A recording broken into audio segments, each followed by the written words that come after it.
آدمی کیا شجر بھی کرے ہے ترام سلام حبیب خدا سلام۔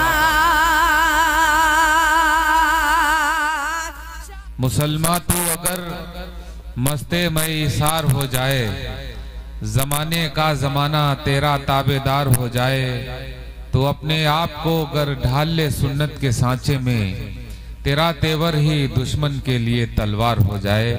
ابھی ہم سب کے درمیان نمونِ اسلاف رہبر قوم و ملت حضرت مولانا اسلام الحق صاحب اسجد نے قرآن و حدیث کے حوالے سے بہت قیمتی باتیں ہم سب کے درمیان پیش کی ہیں۔ اللہ سے دعا کریں کہ اللہ رب العزت ہم سب کو ان تمام باتوں پہ عمل کرنے کی توفیق نصیب فرمائے۔ آئیے دوستو، اس مبارک سلسلے کو آگے بڑھاتے ہوئے ہمارے درمیان ایک بہت ہی نوجوان عالم دین، میری مراد ہے حضرت مولانا مفتی عبدالحق صاحب، استاذ حدیث جامعہ قاسمیہ دارالعلوم زکریا۔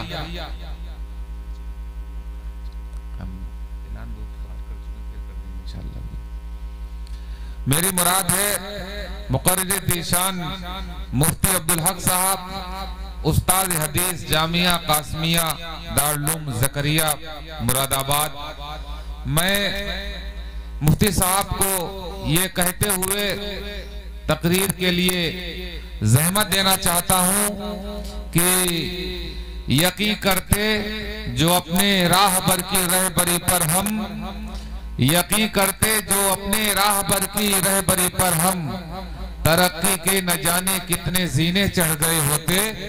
اگر ہم روز کے کھانے سے ایک لقمہ بچا لیتے، ادا سنت بھی ہوتی اور بچے پڑھ گئے ہوتے۔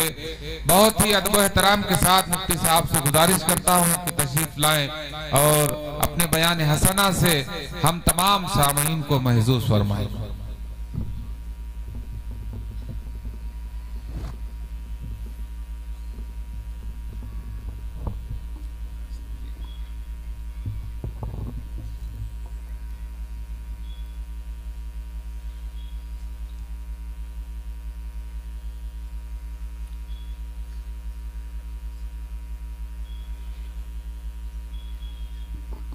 السلام علیکم ورحمۃ اللہ وبرکاتہ۔ السلام۔ حضرات ایک اعلان مفتی صاحب، ایک اعلان یہ سماعت کر لیں، انتظامیہ کی جانب سے اعلان یہ کرنا ہے کہ جو علماء کرام، حفاظ کرام سامعین میں بیٹھے ہیں، ان کے لیے مناسب یہ اسٹیج پہ آ جائیں۔ کئی بار اس کا اعلان بھی کیا جا چکا ہے۔ یہ اسٹیج آپ حضرات کے لیے بنایا گیا ہے، جو حفاظ کرام ہیں، علماء کرام ہیں، وہ اسٹیج پہ آ جائیں۔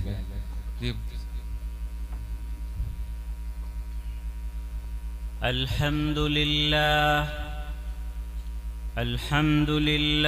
نحمده ونستعینه ونستغفره ونؤمن به ونتوکل علیہ، ونعوذ باللہ من شرور انفسنا ومن سیئات اعمالنا، من يهده الله فلا مضل له ومن يضلل فلا هادي له، ونشهد أن لا إله إلا الله وحده لا شريك له، ونشهد أن سيدنا وسندنا وحبيبنا وشفيعنا وإمامنا ومولانا وقرة أعيننا محمدا عبده ورسوله، صلى الله تبارك وتعالى عليه وعلى آله وصحبه وبارك وسلم تسليما كثيرا كثيرا۔ أما بعد فأعوذ بالله من الشيطان الرجيم بسم الله الرحمن الرحيم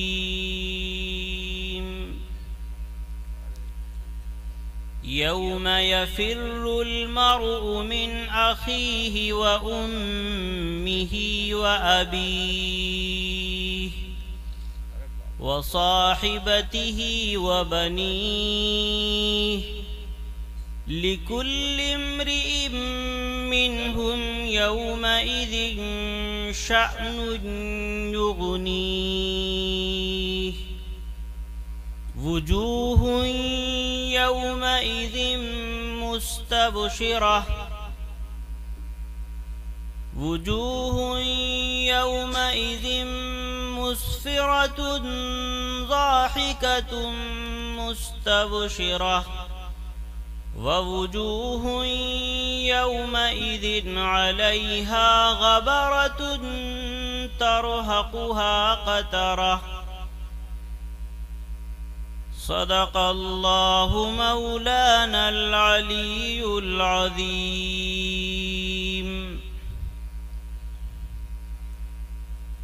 محترم بزرگوں اور دوستوں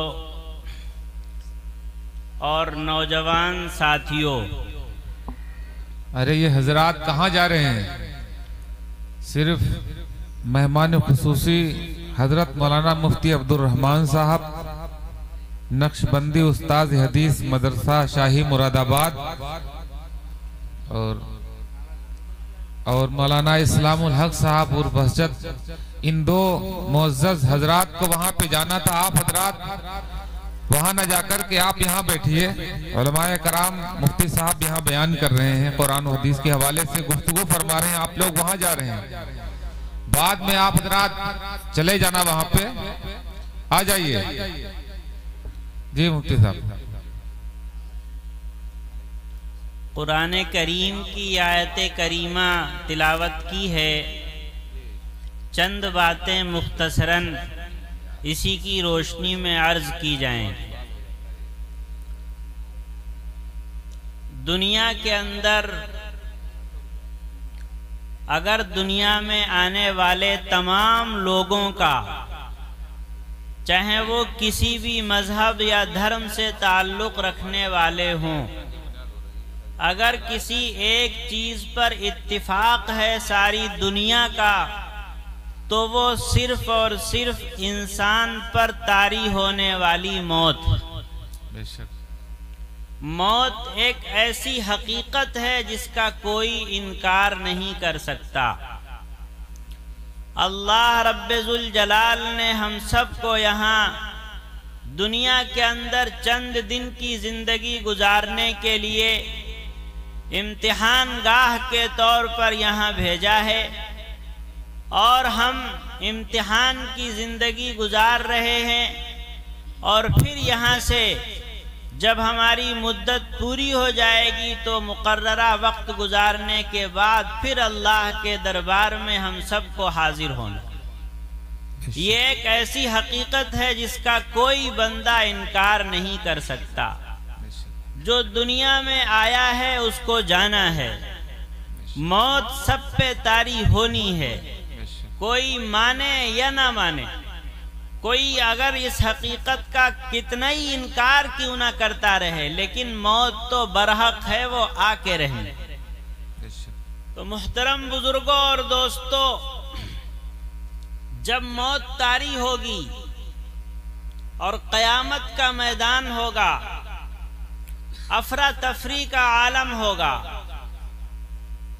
تو اس وقت ساری انسانیت اول سے لے کے آخر تک جتنے بھی لوگ دنیا کے اندر آئے ہوں گے، سب کے سب پریشانی کے عالم میں ہوں گے، جسے ہم میدان محشر کہتے ہیں۔ ایسا خوفناک منظر ہوگا، ایسا ہولناک منظر ہوگا کہ نبی اکرم صلی اللہ تعالی علیہ وسلم نے حدیث پاک کے اندر اس حالت کی منظر کشی کی ہے، اور فرمایا حضرت مقداد رضی اللہ تعالی عنہ راوی ہیں جو آپ علیہ السلام کے رفیق ہیں، رازدار ہیں، فرماتے ہیں کہ میں نے نبی اکرم صلی اللہ تعالی علیہ وسلم کو یہ فرماتے ہوئے سنا کہ جب قیامت کا منظر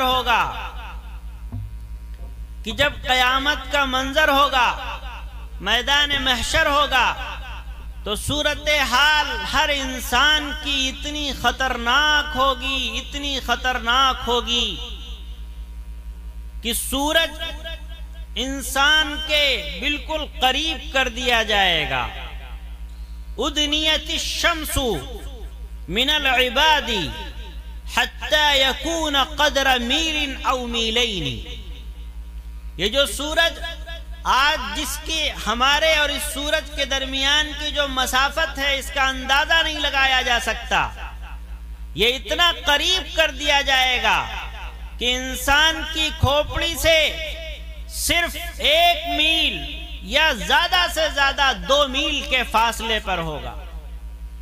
اب اندازہ لگائیے، جب ابھی اس دنیا کے اندر سورج اتنی دوری پر ہے کہ جس کی مسافت کا اندازہ نہیں لگایا جا سکتا، اس وقت سورج کی گرمی، تپش، تمازت اور حرارت کا یہ حال ہے کہ دوپہر میں دھوپ کی حالت میں کھڑے ہونا انسان کے لیے مشکل ہوتا ہے۔ تو جب سورج یہ بالکل قریب کر دیا جائے گا تو سورج کی گرمی انسان کو اس طرح پریشان کر رہی ہوگی کہ پورا انسان اس وقت پسینے میں شرابور ہو، اور پسینہ ایسا ہوگا کہ گویا پانی میں انسان بہہ رہا ہے، اور جس طریقے کے اعمال ہوں گے، ہر انسان اپنے اپنے اعمال کے بقدر اپنے پسینے میں شرابور ہو، پانی میں ڈوبا ہوا ہوگا۔ نبی اکرم علیہ السلام نے فرمایا فَتَسْحَرُهُمُ الشَّمْسُ، سورج جو ہے ان سب کو گرمی دے رہا ہوگا، اور پھر ہر انسان اپنے اپنے اعمال کے بقدر پسینے میں شرابور ہوگا۔ فَيَكُونُونَ فِي الْعَرْقِ بِقَدْرِ أَعْمَالِهِمْ، آپ نے فرمایا ہر انسان اپنے اپنے اعمال کے بقدر پسینے میں ڈوبا ہوا ہوگا، حتیٰ بعض لوگ وہ ہوں گے جن کا پسینہ ان کے ٹخنوں کے برابر ہوگا، ان کے اعمال نامے میں نیکیوں کا اضافہ ہوگا، نیکیوں کی اکثریت ہوگی اور برائیوں کی کمی ہوگی، تو اس کمی کے لحاظ سے پسینہ جو ہوگا وہ ان کے ٹخنوں تک ہوگا، اور ان کے ٹخنے پسینے میں ایسے ڈوبے ہوئے ہوں گے وہ یہ سمجھ رہا ہوگا کہ ہم پانی میں ڈوبے ہوئے۔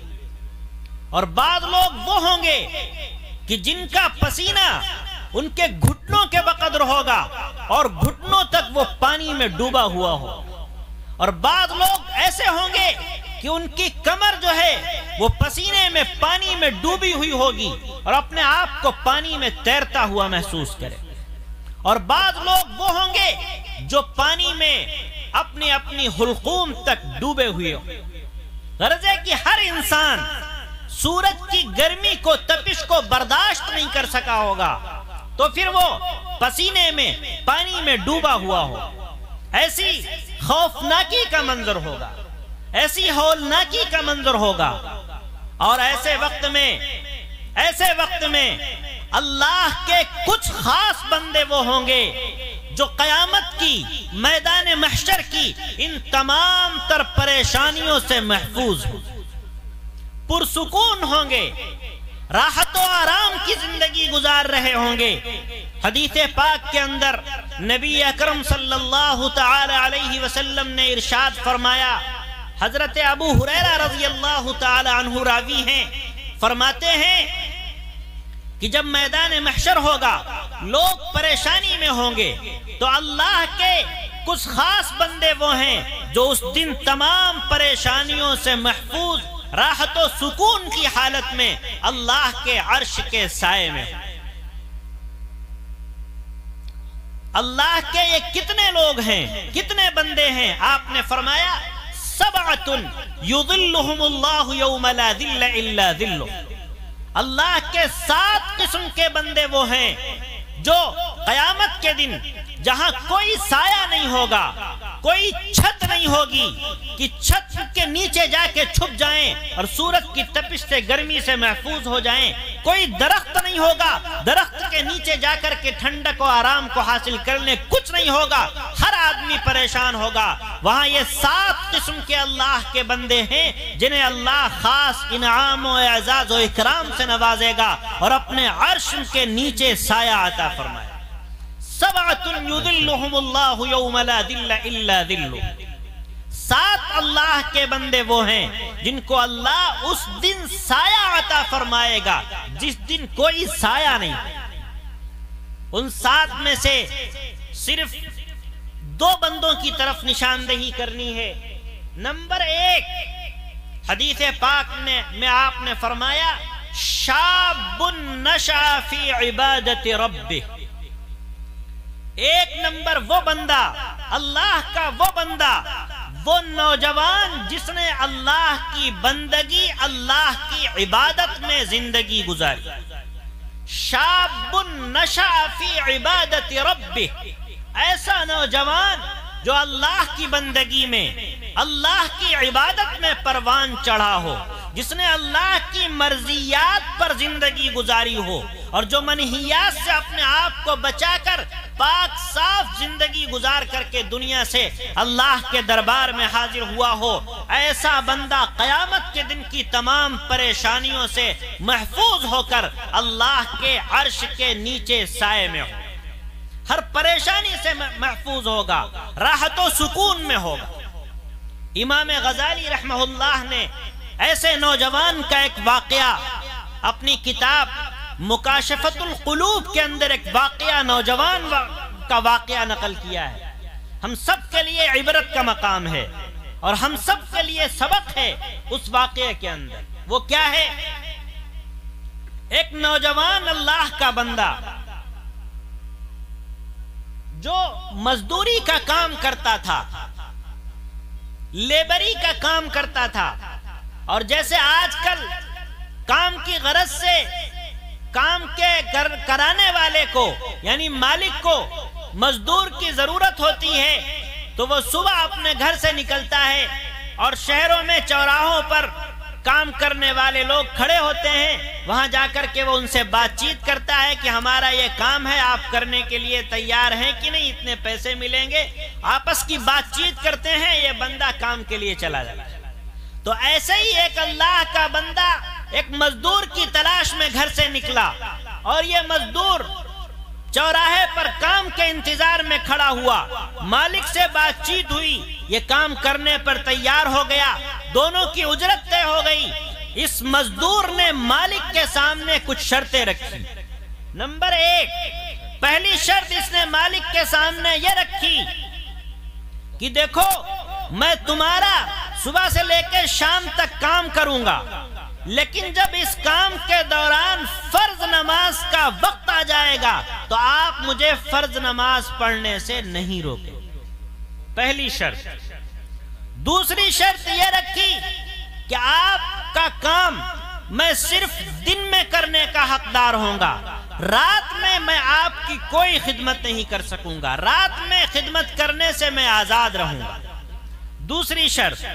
اور پھر تیسری شرط اس بندے نے یہ رکھی کہ آپ کے مکان میں میری رہائش کے لیے جو کمرہ ہوگا وہ ایسا الگ تھلگ ہوگا کہ اس کمرے میں کسی کو آنے کی کوئی اجازت نہیں ہوگی، یعنی میرے کمرے میں میرے علاوہ کوئی اور بندہ داخل نہیں ہوگا۔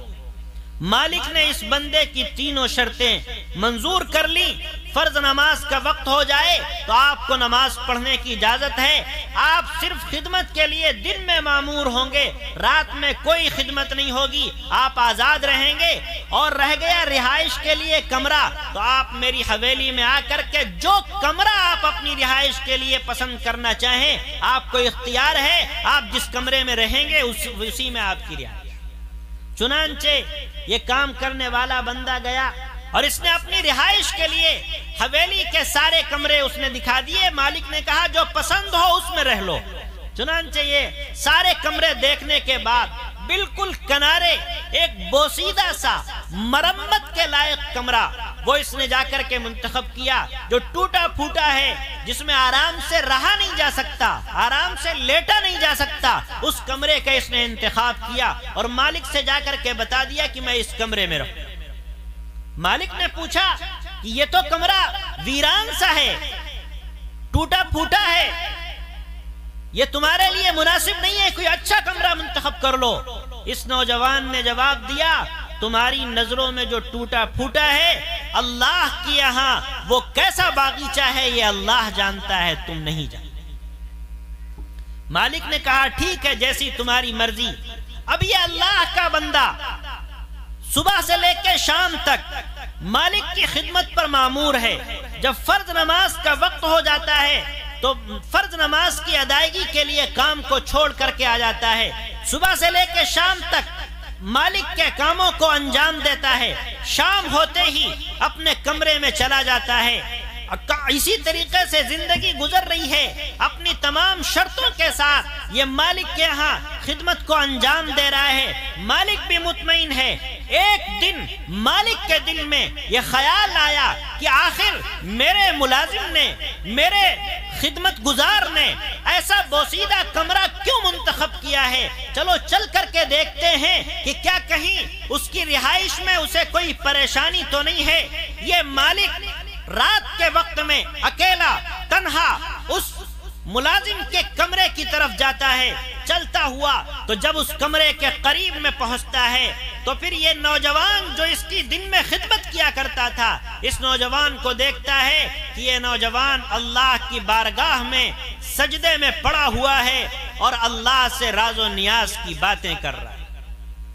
اور وہ مالک اپنی آنکھوں سے دیکھ رہا ہے کہ آسمان سے لے کر کے زمین تک اس کے سر کے قریب ایک نور کی قندیل آسمان سے لٹک رہی ہے جس سے اس کا اللہ سے براہ راست ڈائریکٹ اس کا تعلق اللہ سے بنا ہوا ہے.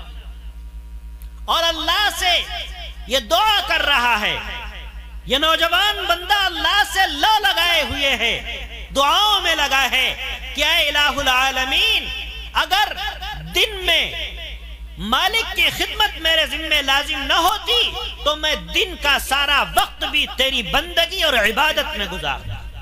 لیکن یہ میری معاش کی مجبوری ہے کہ دن میں مجھے مالک کی خدمت کرنا پڑتی ہے. میرے پاس دن کا وقت فارغ نہیں ہے، ورنہ میں جس طرح رات میں تیری بندگی میں سارا وقت گزارتا ہوں ایسے ہی دن کا بھی سارا وقت تیری بندگی اور عبادت میں گزارا. اللہ کا یہ بندہ اپنی آنکھوں کو نیند کا سرما نہیں لگاتا تھا، سونے کے لیے اس کے پاس وقت نہیں تھا. دن میں مالک کی خدمت پہ مامور تھا اور رات میں یہ اللہ کی بندگی میں آ کر کے لگ جاتا تھا. شام سے لے کے صبح تک اللہ کی عبادت کرتا تھا. روزانہ کا اس کا یہی معمول تھا. جب یہ دعا کر رہا تھا کہ اگر میرے مالک کی خدمت مجھ پہ لازم نہ ہوتی تو میں دن کا سارا وقت بھی اپنے رب کی بندگی میں عبادت میں گزارتا. مالک نے یہ منظر اپنی آنکھوں سے دیکھا، اس کی دعا کے یہ الفاظ اپنے کانوں سے سنے. بیوی کو بلایا اور بیوی کو بلا کر کے بھی اللہ کے اس نوجوان بندے کا منظر دکھایا. بیوی نے بھی اپنے کانوں سے سنا اور اپنی آنکھوں سے اس واقعے کو دیکھا. اور جب اس نے یہ بات کہی کہ اگر مالک کی خدمت لازم نہ ہوتی تو میں 24 گھنٹے کی زندگی اللہ کی عبادت میں گزارتا. اسی وقت بیوی نے، مالک نے مل کر کے اس بندے سے یہ الفاظ کہے کہ اے اللہ کے بندے ہماری طرف سے تم آزاد ہو، تمہیں دن میں بھی ہماری خدمت کرنے کی کوئی ضرورت نہیں ہے. تم اللہ کی بندگی میں اپنا سارا وقت گزار سکتے ہو اور تمہاری جو اجرت ہے اس میں سے بھی کمی نہیں کی جائے گی. اس نوجوان نے مالک کی طرف سے، مالک کے ذریعے سے یہ الفاظ سنے. کانوں میں جب یہ آواز پڑی تو اس نوجوان نے سمجھ لیا کہ اب میرے اور میرے رب کے درمیان کا جو راز ہے وہ اللہ کے بندے پر یعنی میرے علاوہ پر کھل چکا ہے، فوراً رب سے دعا کی، یا صاحب السر ان السر قد ظہر وما اريد حیاتی بعد ما اشتہر۔ اے الہ العالمین، آج میرا اور تیرا راز لوگوں پہ ظاہر ہو چکا، اور جب میرا راز لوگوں پہ کھل چکا ہے تو میں راز ظاہر ہونے کے بعد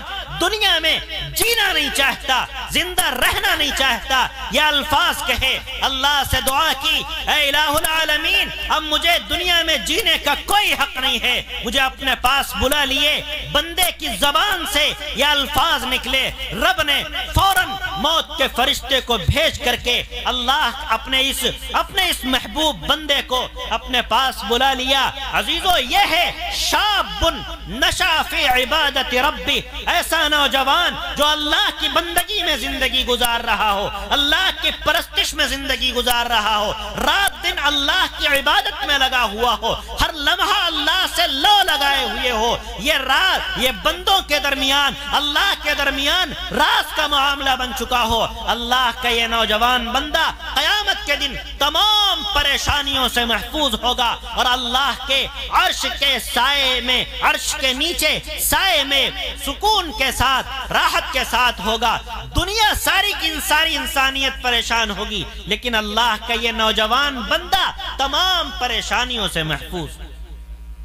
عزیزو، نوجوانوں، غور کرو، گریبان میں جھانک کے دیکھو، ہم بھی اللہ پر ایمان لائے، ہم ایک اللہ کو ماننے والے ہیں، آقا انعامدار علیہ السلام کی رسالت کا اقرار کرنے والے ہیں، ایمان کا دم بھرنے والے ہیں، اور اللہ نے ہمیں یہ عظیم نعمت عطا کی ہے۔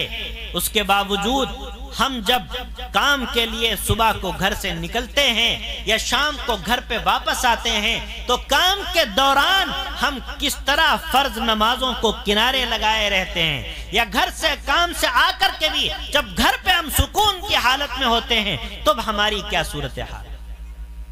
یہ نوجوان وہ ہیں جنہیں سبق لینا چاہیے۔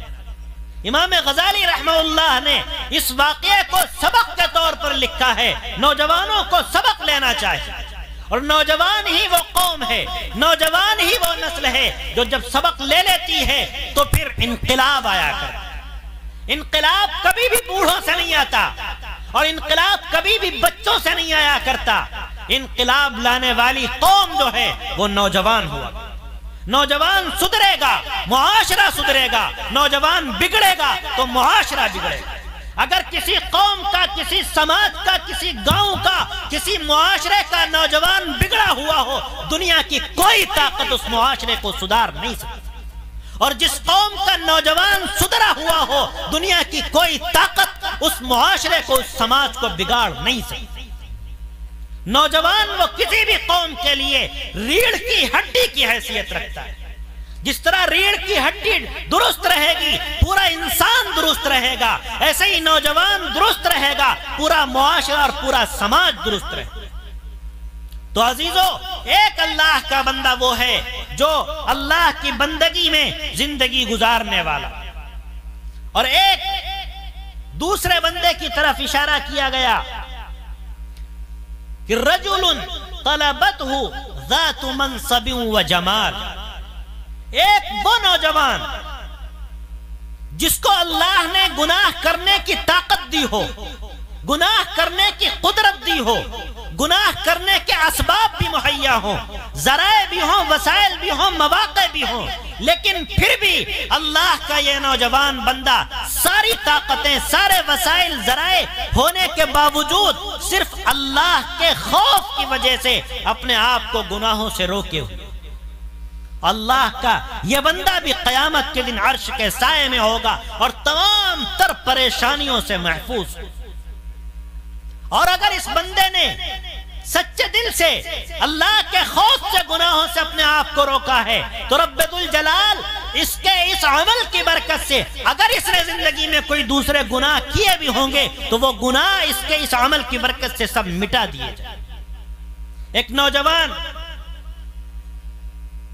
علامہ یافعی رحمہ اللہ نے الترغیب والترہیب نامی کتاب کے اندر ایک واقعہ، ایک نوجوان کا واقعہ نقل کیا ہے۔ کیا ایک نوجوان جس نے قسم کھا رکھی کرتی تھی کبھی اللہ کی بندگی نہیں کروں گا. جس نے زندگی کا ہر لمحہ گناہوں میں گزارا، ہر منٹ، ہر سیکنڈ، ہر دن گناہوں میں گزارا، اور ایک اور عادت بھی بنا رکھی، جب بھی گناہ کوئی کرتا تو اپنی کاپی میں نوٹ کر لیا، اور جب بھی گھر کے دروازے سے صبح کو ایک قدم باہر نکالتا تو نئے گناہ کا عزم لے کر کے نکلتا تھا، آج یہ گناہ کرنا. اور جب واپس آتا تھا تو اپنی کاپی میں اپنے گناہ کو نوٹ کر دیا کرتا.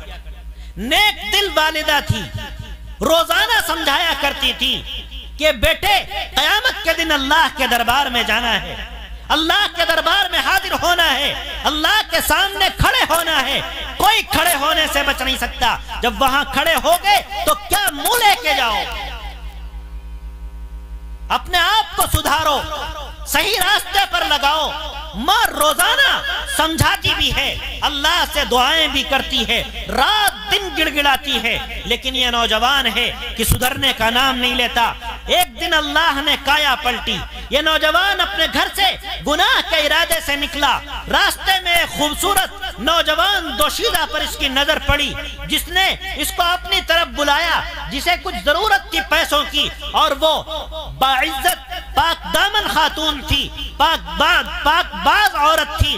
اس کے شوہر کا انتقال ہو چکا تھا اور بھوک کی وجہ سے اس کے بچے بلک رہے تھے، روزی روٹی کا کوئی ذریعہ نہیں تھا. کئی دن سے جب بچہ بھوک کی وجہ سے بلک رہا تھا تو یہ ماں پریشان تھی. مجبور ہو کر کے کئی دنوں کے بعد آج گھر سے باہر نکلی اور پہننے کے لیے پڑوسن کا جوڑا مانگا. اچھا جوڑا پہنا تاکہ کوئی کسی سے ہاتھ پھیلائیں گے، کوئی دینے والا کچھ دے دے گا، اپنے بچے کے لیے کچھ لے کے آئیں گے اور اس کی بھوک کو مٹائیں گے. اس نیت سے یہ عورت راستے میں کھڑی ہوئی تھی، اس نے ہاتھ کو پھیلایا. یہ نوجوان جو گناہ کے ارادے سے اپنے گھر سے نکلا تھا، اس کی نظر اس نوجوان لڑکی پر پڑی اور یہ اس کی طرف گیا اور اس سے جا کر کے اس نے بدکاری کا ارادہ کیا. جب بدکاری کا ارادہ کیا تو وہ نوجوان عورت رونے لگی، اس کے جسم پہ لرزہ طاری ہوا، کپ کپی طاری ہو گئی. تو اس نے پوچھا تم اپنی مرضی سے تیار ہوئے ہو، میں نے تمہیں مجبور نہیں کیا، تو پھر تم کیوں رو رہی ہو؟ کہنے لگی میں زانیہ نہیں ہوں، میں بدکار نہیں ہوں، میں نے کبھی کوئی گناہ نہیں کیا ہے، حتیٰ کہ صورتحال ایسی ہے کہ میرے شوہر کے علاوہ دنیا کا کوئی بندہ ایسا نہیں ہے جس اجنبی کی نظر میرے بدن پر یا میرے چہرے پر کبھی پڑی ہو. آج میں بچوں کی مجبوری کی وجہ سے یہاں راستے میں آ کر کے کھڑی ہوئی ہوں اور تم مجھ سے منہ کالا کرنے کا ارادہ رکھتے ہو. مجھے ڈر لگ رہا ہے، مجھے خوف لگ رہا ہے کہ اگر قیامت کے دن اللہ کے دربار میں جب میں جاؤں گی تو کیا منہ دکھاؤں گی. اللہ کی اس بندی نے اس بندے سے یہ کلمات کہے، اس بندے کے دل کی کایا پلٹی، اس نے اس کو معاف کیا، معذرت کی اور اس کو پیسے دیے، کہا اس سے جا کے تم اپنے بچوں کی ضرورت کو پورا کرنا، اور میں توبہ کرتا ہوں آج کے بعد کوئی گناہ نہیں کروں گا. اور وہیں سے الٹے پاؤں یہ نوجوان اپنے گھر کو واپس آیا. جب گھر میں داخل ہوا، والدہ مصلی پر بیٹھی ہوئی اللہ سے لو لگائے ہوئے تھی، دعائیں کر رہی تھی. آج بچہ پریشانی کے عالم میں گھر میں داخل ہوا. ماں نے پوچھا بیٹا کیا بات ہے، اتنا پریشان کیوں ہو؟ بیٹے نے کچھ نہیں بتایا، چپ چاپ چارپائی پہ لیٹ گیا. ماں سے رہا نہیں گیا، بار بار جھنجھوڑ کر کے بیٹے سے پوچھتی رہی کہ آخر ماجرا کیا ہے، حقیقت کیا ہے، بتاؤ تو صحیح. بیٹے نے مجبور ہو کے بتایا آج میرے ساتھ یہ واقعہ ہوا ہے اور میں نے سچے دل سے اللہ سے توبہ کر لی ہے اور اللہ کے سامنے کھڑے ہونے کے خوف سے آج میں گناہ سے باز ہو کر کے آیا ہوں. ماں نے اللہ کا شکر ادا کیا اور بیٹے سے کہا بیٹے تم نے آج یہ پہلی بار ایک نیک کام کیا ہے. جس طرح تم اب تک اپنے گناہ کے کاموں کو اپنی کاپی میں نوٹ کیا کرتے تھے، اس ایک کام کو بھی اپنی کاپی میں نوٹ کر لو. اللہ کو رشک آئے گا، اللہ اسی کے ذریعے سے تمہاری مغفرت کر سکتا ہے. کہنے لگا ماں مجھے شرم آتی ہے کہ میں نے زندگی میں کبھی کوئی نیک کام نہیں کیا، آج مجھ سے یہ معاملہ ہوا ہے، اس کام کو کاپی میں نوٹ کرتے ہوئے مجھے شرم آتی ہے، میں نوٹ نہیں کر سکتا. ماں نے دباؤ ڈالا، اصرار کیا، سمجھایا تو ماں نے مجبور ہو کے کہا کہ ماں کاپی میں کوئی جگہ بھی نہیں ہے کہ جہاں میں لکھ سکوں.